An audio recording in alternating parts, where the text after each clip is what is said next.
जीतेंगे हम ये वादा करो, कोशिश हमेशा ज्यादा करो, किस्मत भी रूठे पर हिम्मत ना टूटे, मजबूत इतना इरादा करो। कहानी का शीर्षक है ऐसा व्यक्ति कभी नहीं हार सकता।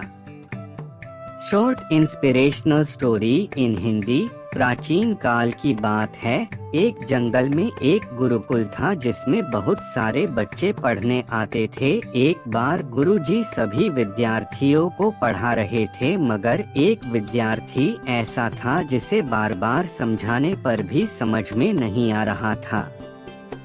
गुरुजी को बहुत तेज से गुस्सा आया और उन्होंने उस विद्यार्थी से कहा, जरा अपनी हथेली दिखाना। विद्यार्थी ने हथेली गुरुजी के आगे कर दी। हथेली देखकर गुरुजी बोले, बेटा तुम घर चले जाओ, आश्रम में रहकर अपना समय व्यर्थ मत करो, तुम्हारे भाग्य में विद्या नहीं है। शिष्य ने पूछा, क्यों गुरुजी? गुरुजी ने कहा, तुम्हारे हाथ में विद्या की रेखा नहीं है।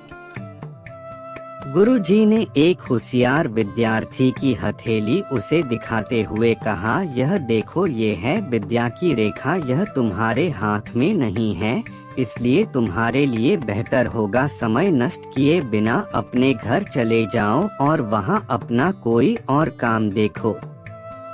यह सुनने के बाद विद्यार्थी आश्रम के अंदर गया और एक चाकू निकाला जिससे सब्जियां काटी जाती थी। उस चाकू से उसने अपनी हाथ में एक गहरी लकीर बना दी। हाथ से खून बहने लगा। तब वह गुरुजी से बोला, मैंने अपने हाथ में विद्या की रेखा बना ली है गुरुजी। यह देखकर गुरुजी द्रवित हो गए और उन्होंने उस विद्यार्थी को गले से लगा लिया।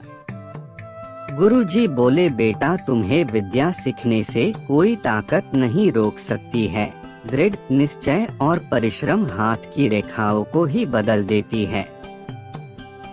दोस्तों, वह विद्यार्थी आगे चलकर महर्षि पाणिनि के नाम से प्रसिद्ध हुए, जिसने विश्व प्रसिद्ध व्याकरण अष्टाध्यायी की रचना की है। इतनी सदियां बीत जाने के बाद भी आज 2700 वर्षों बाद भी विश्व की किसी भी भाषा में ऐसा उत्कृष्ट और पूर्ण व्याख्या का ग्रंथ अब तक नहीं बना।